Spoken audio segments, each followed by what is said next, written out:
غلطی سے شہباز خان لے رہا تھا. دماغ میں سلیم خان تھا لیکن زبان سے شہباز خان نکل رہا تھا. اور یہ کئی مرتبہ ناظرین ہو جاتا ہے کہ آپ کے ذہن میں کچھ اور چل رہا ہوتا ہے لیکن زبان سے کسی اور تاریخ کی یا کسی اور نام کی ادائیگی ہو جاتی ہے. بہت سارے دوست دیکھنے والے کہتے ہیں کہ اس کو کریکٹ کر لیں، حالانکہ وہ جو بتا رہے ہوتے ہیں وہ ہمارے ذہن میں بھی وہی چل رہا ہوتا ہے. تو اس کیس میں ناظرین جو اہم بات ہے کہ آج دوسری سائڈ کے دلائل سنے جائیں گے. اب تک جتنے بھی دلائل ہوئے ہیں وہ یک طرفہ ہیں، چاہے صلاح الدین نے دیے ہیں، چاہے جج سے ریٹائر شاہد جمیل صاحب نے دیے ہیں، حامد خان صاحب کے تھے، منیر ملک صاحب کے تھے. اب دوسری سائڈ کے دلائل ہوں گے. اور آج اس کیس میں بڑے جہاں اہم دلائل ہوں گے، یعنی کاؤنٹر، پہلے دیے گئے دلائل پر کاؤنٹر دلائل دیے جائیں گے. وہیں پہ شاید ہو سکتا ہے کہ جج صاحبان بھی جو ہیں وہ بہت زیادہ سوالات کریں، کیونکہ ہم نے کمرہ عدالت میں دیکھا ہے کہ جب وکیل وہ دلائل نہ دے رہا ہو جو آپ سننا چاہتے ہیں، پھر ججز کے سوالات پہ سوال شروع ہو جاتے ہیں. لیکن ایک چیز ناظرین جو اس کیس میں ابھی تک سرپرائز ہے، جو میں نے آپ کے ساتھ پرومس کیا تھا کہ پکچر ابھی باقی ہے، وہ پکچر ناظرین ابھی بھی باقی ہے.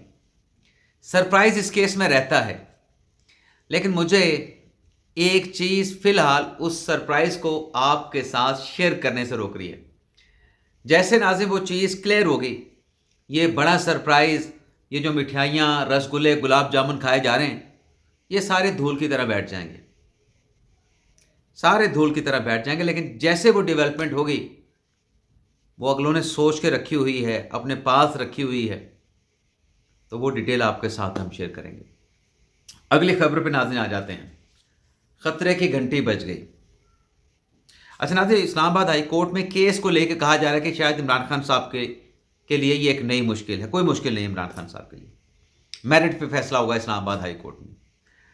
خطرے کی گھنٹی ناظرین، اس خبر کو میں شروع کروں گا. پرسوں یعنی 2 دن پہلے ایک ویڈیو وائرل ہوتی ہے، ایک آڈیو وائرل ہوتی ہے. سپریم کورٹ کی جج صاحبہ مسرت ہلالی اور مشال یوسفزئی سے کے حوالے سے بنا کے فیبریکیٹڈ فیک آڈیو بنائے گئے. اب مقصد کیا تھا؟ مقصد یہی تھا کہ جج صاحبہ کو بدنام کرنا ہے. اور اس میں جس طریقے سے بات کی گئی، جسٹس مسرت ہلالی صاحبہ کی نہ تو آواز ہے، نہ وہ اس انداز سے بات کرتی ہیں، نہ ان کا بات کرنے کا یہ طریقہ ہوتا ہے. وہ تو میں آپ کو بتاؤں کہ بڑی وہ غصے والے مزاج والی ہیں.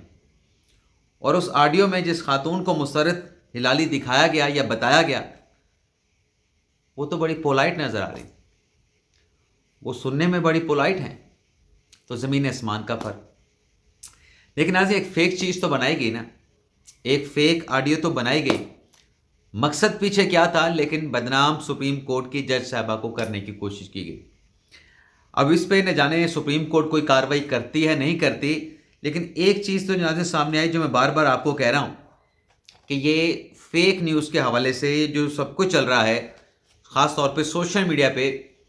پچھلے دنوں میں ایک ٹی وی ٹاک شو سن رہا تھا، اس میں ناظرین اسی نقطے پہ بحث ہو رہی تھی کہ یہ جو نئی ٹیکنالوجی ہے سوشل میڈیا کی، اس کو بین کرنے سے کام تو نہیں چلے گا.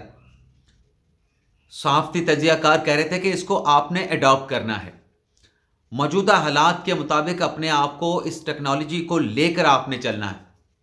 میں نے کہا جی بالکل ٹھیک ہے، بات تو صحیح کر رہے ہیں، لیکن سوال یہ ہے کہ یہ جو فیک نیوز کا دورہ ہے، فیک نیوز کی جو بھرمار ہے، اس کو کرب کرنے کے لیے کیا کرنا چاہیے؟ پابندی تو نہیں ہونی چاہیے. تو وہ ناظرین یہ ہو سکتا ہے کہ آپ ریگولیٹ کریں سوشل میڈیا کو. لیکن ہم نے دیکھا ہے کہ جب بھی حکومت سوشل میڈیا کو ریگولیٹ کرنے کے لیے جاتی ہے کہ فیک نیوز کو ہم نے ریگولیٹ کرنا ہے، نہ جانے کیوں جو صحافی ہیں، صحافتی تنظیمیں ہیں، وہ اس کے اوپر احتجاج کرنا شروع کر دیتی ہیں. بھئی صحافی نے تو سچی اور کھری خبر دینی ہوتی ہے، شور وہ کرے جو جھوٹی خبر دے. اب ناظرین یہ جو بحث چل رہی ہے کہ سوشل میڈیا پہ فیک نیوز کا راستہ کیسے روکا جائے، ریگولیشن کی جائیں نہ کی جائیں، آزادی اظہار رائے ہے، میڈیا کی آزادی ہے، جو اگر کوئی حکومت قانون بنائے تو خطرے میں پڑ جاتی ہے. تو الٹیمیٹلی حکومت نے فیصلہ کر لیا ہے کہ پیکا لاء کو ہم نے چینج کرنا ہے. تو نئی امینڈمنٹ کل پارلیمنٹ ہاؤس میں متعارف کروا دی گئی ہیں. اس میں سزا بھی ہے, اس میں جرمانہ بھی ہے. اب حکومت بے شک قانون سازی کر لے, حکومت کا اختیار بھی ہے اور فیک نیوز کے اوپر قانون سازی ہونی بھی چاہیے, لیکن اگر اس کو سخت جرمانہ مزید کر دیتے لیکن سول سائڈ پہ رکھتے اور سزا والا کنسیپٹ نہ ہوتا, یعنی 20 لاکھ کی جگہ پہ 40 لاکھ 50 لاکھ جرمانہ کر دیں, 2 کروڑ جرمانہ کر دیں اور بین بھی کر دیں سوشل میڈیا پہ, تو ٹھیک ہے. لیکن یہ سزا والا کنسیپٹ نہیں ہونا چاہیے. لیکن چلیں, جن معاشروں میں ہم دیکھتے ہیں کہ وہاں پہ سول ڈیفیمیشن کا لاء ہے, وہ ہم سے ویسے بھی 100-200 سال آگے ہیں. 200 سال نہیں تو 100 سال تو ہم سے آگے ہی ہیں. تو چلیں کچھ عرصہ ہم بھی یہ ٹریول کر کے دیکھ لیتے ہیں, اس جرنی کا مزہ چکھ لیتے ہیں. لیکن بہتری ہونی چاہیے, اس کا غلط استعمال نہیں ہونا چاہیے. میں اس کو سپورٹ کرتا ہوں کہ ضرور ریگولیشن ہونی چاہیے, لیکن غلط استعمال بھی نہیں.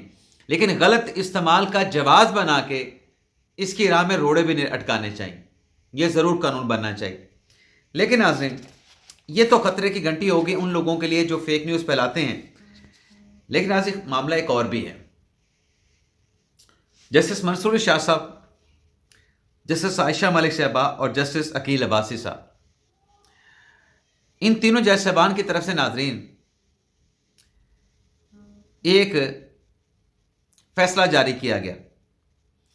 اب وہ فیصلہ ناظرین محفوظ کیا گیا تھا 12 دسمبر کو, اور اس فیصلے میں ناظرین جس کے آتھر جج, یعنی یہ 3 رکنی بینچ جس میں منصور علی شاہ صاحب, عائشہ ملک صاحبہ, عقیل عباسی صاحب ہیں, اس میں جو فیصلہ آتھر کیا وہ جسٹس منصور علی شاہ صاحب نے کیا.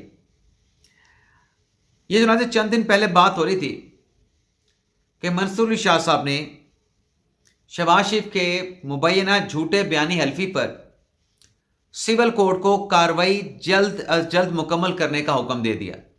بہت اچھا کیا. لیکن آج ایک اور چیز بھی سامنے آئی ہے اس فیصلے میں, جو میں نے تھم نیل پہ لکھا کہ چیف کا 3 ججز کو جواب.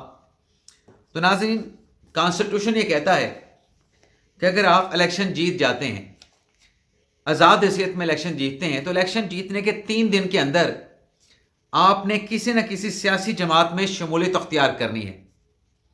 اور اگر آپ 3 دن کے اندر شمولیت اختیار نہیں کرتے تو آپ کی حیثیت آزاد رکن اسمبلی کی رہے گی. یہ جو ناظرین عادل بزئی والا ایشو تھا, جس میں کہا گیا کہ شہباز شریف کے مبینہ بیان حلفی کی سول کوڈ 2 ماہ کے اندر فیصلہ کرے, جلد از جلد فیصلہ کرے, اس میں ناظرین کچھ حقائق سامنے آئے ہیں, اور وہ حقائق منصور شاہ صاحب نے جو فیصلہ لکھا ہے اسی میں بیان کیے گئے ہیں. اب حقائق ناظرین کیا ہیں؟ ان حقائق کی روشنی میں تو شہباز شریف صاحب کی کلین چٹ ہے, جو منصور شاہ صاحب لکھ رہے ہیں اس کے مطابق ہی شہباز شریف صاحب کی کلین چٹ ہے. کیا ناظرین کلین چٹ ہے؟ عادل بزئی کہتے ہیں کہ میں نے نون لیگ میں شمولیت اختیار نہیں کی, میں نے شمولیت اختیار کی ہے سنی اتحاد کونسل میں. یعنی عادل بزئی کہہ رہے ہیں کہ شہباز شریف صاحب کا بیان حلفی دیا گیا جھوٹا ہے, اور جو صاحبزادہ حامد رضا نے بیان حلفی الیکشن کمیشن نے دیا ہے میرا SIC میں شمولیت اختیار کرنے کا, وہ بالکل درست ہے. لیکن ناظرین, جو میں نے کانسٹیٹیوشن والی بات آپ کے سامنے رکھی, جس میں 3 دن کے اندر جب آپ کا نوٹیفیکیشن ہو جائے, آپ نے ایک سیاسی جماعت میں جانا ہے, تو عادل بزئی صاحب کا جو نوٹیفیکیشن رکن اسمبلی کا ہوتا ہے ناظرین, وہ 15 فروری کو جاری ہوتا ہے. اب 15 فروری کے آگے ان کے پاس 3 دن ہیں, یعنی 18 فروری تک انہوں نے کسی نہ کسی سیاسی جماعت میں شمولیت اختیار کرنی ہے. جسٹس منصور شاہ صاحب اپنے فیصلے میں لکھتے ہیں کہ 15 فروری کو نوٹیفیکیشن تو ہوتا ہے عادل بزئی کا آزاد امیدوار کے طور پر جیتنے کا, لیکن یہ 18 فروری کو الیکشن کمیشن میں مسمک نواز کے جو صدر ہیں شہباز شریف, وہ ایک بیان حلفی جمع کراتے ہیں جس میں یہ کہا جاتا ہے کہ عادل بزئی نے مسمک نواز میں شمولیت اختیار کر لی ہے. پھر جسٹس منصور شاہ صاحب یہ لکھتے ہیں آگے چل کے کہ 18 کو تو شہباز شریف نے جمع کرا دیا ود ان 3 days. 20 فروری کو سنی اتحاد کونسل کے چیئرمین حامد رضا صاحب ایک بیان حلفی جمع کرواتے ہیں جس میں وہ یہ کہتے ہیں کہ عادل بزئی نے سنی اتحاد کونسل میں شمولیت اختیار کر رہی ہے. اب ناظرین, عادل بزئی صاحب اس بات کو تو انکار نہیں کر رہے کہ ان کی حیثیت آزاد رکن اسمبلی کی ہے. وہ کہہ رہے ہیں کہ میں نون لیگ میں نہیں, میں سنی اتحاد کونسل میں ہوں, لیکن کانسٹیٹیوشن کے مطابق اور یہ جو حقائق منصور شاہ صاحب نے خود اپنے فیصلے میں لکھے ہیں، جو تاریخیں مینشن کی ہیں، اس کے مطابق تو یہ 18 فروری تک انہیں کسی نہ کسی سیاسی جماعت میں جانا چاہیے تھا۔ 19 فروری کو یہ کسی سیاسی جماعت میں بھی شمولیت اختیار نہیں کر سکتے تھے، چونکہ ان کا نوٹیفیکیشن 15 فروری کو جاری ہو چکا تھا۔ تو 18 فروری تک تو پھر یہ مسلم لیگ نواز میں شمولیت اختیار کر چکے تھے۔ ڈیٹس کے مطابق تو یہ چیز جو ویریفائی ہو رہی ہے وہ یہی بتاتی ہے کہ انہوں نے اپنا مسلم لیگ نواز میں شمولیت کا بیان حلفی دے دیا تھا۔ پھر ان کو آفٹر تھاٹ کوئی آ جاتا ہے، تو پھر 20 فروری کا جو انہوں نے بیان حلفی وہاں پہ دیا حامد رضا صاحب نے، جس کی کنسنٹ بھی عادل بزئی نے 20 فروری کو دی، وہ تو 5 دن کے بعد شمولیت کا پھر فیصلہ ہو رہا ہے۔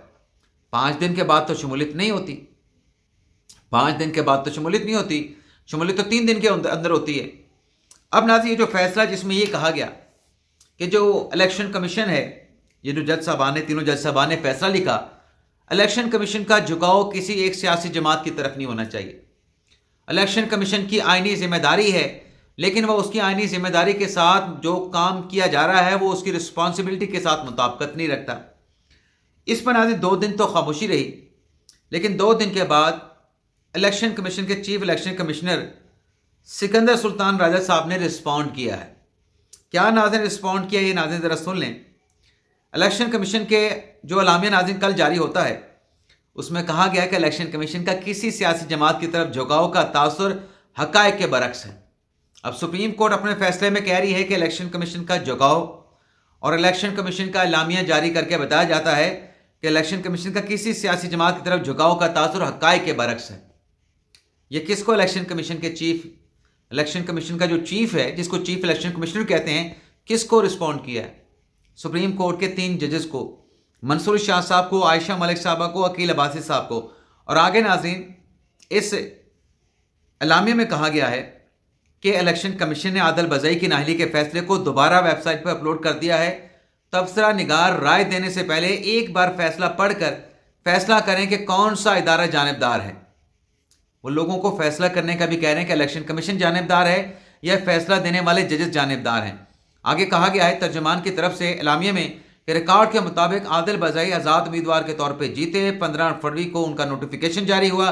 16 فروری کو 2024 کو عادل بزئی نے نون لیگ میں شمولیت کا بیان حلفی پارٹی کو جمع کرایا، اور نون لیگ نے شمولیت کا بیان حلفی 18 فروری کو الیکشن کمیشن میں موصول ہوا۔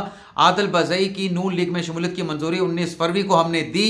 آئین کے مطابق الیکشن کمیشن اسپیکر سے ڈکلیریشن کی وصولی کے بعد 30 دن اس کے اندر فیصلہ کرنے کا پابند ہے۔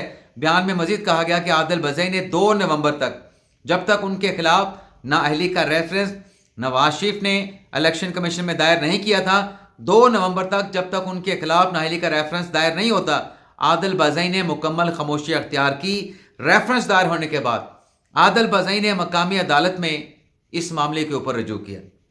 تو یہ ناظرین جو الیکشن کمیشن کا جواب ہے، یہ ناظرین جواب سیدھا سیدھا جو ہے یہ منصور شاہ صاحب کے 3 رکنی بینچ کو دیا گیا ہے۔ اس کے علاوہ ناظرین جاتے جاتے ایک اور خبر آپ کو کے ساتھ شیئر کر لیں۔ فواد چوہدری صاحب آج کل عمران خان صاحب کی بڑی تعریفیں اور ان کی سپورٹ میں بیانات دے رہے ہیں، لیکن پی ٹی آئی کے اندر سے فواد چوہدری کے خلاف آوازیں اٹھ رہی ہیں۔ جو سیکرٹری جنرل ہے پاکستان تحریک انصاف کے شیخ وقاص اکرم صاحب، ان کا ایک بیان آیا ہے جس میں شیخ وقاص اکرم کہتے ہیں کہ جنہوں نے 9 مئی کے بعد مارے کھائیں، جن کے گھر گرائے گئے، کاروبار تباہ کیا گئے، ان پر تو شک کیا جا رہا ہے، لیکن جو پریس کانفرنس اور ٹویٹ کر کے بھاگ گئے وہ عمران خان کے بڑے خیر خواہ ہیں، یہ کوئی کامن سینس والی بات نہیں۔ تو یہاں پہ جناب شیخ وقاص اکرم صاحب نے فواد چوہدری صاحب کو ٹارگٹ کیا، یا ایسے باقی لوگ جو چھوڑ گئے تھے 9 مئی کے بعد، یا ان لوگوں کو بھی ساتھ میں ٹارگٹ کیا۔ لیکن بہرحال ناظرین آج کا ہمارا یہ ولاگ اسلام آباد ہائی کورٹ میں جو پروسیڈنگ ہونے جا رہی ہے، جو سپریم کورٹ میں پروسیڈنگ ہونے جا رہی ہے، اس کا احوال نیکسٹ ولاگ میں آپ کے ساتھ ڈیٹیل سے شیئر کریں گے۔ اجازت چاہتے ہیں ناظرین، اللہ حافظ۔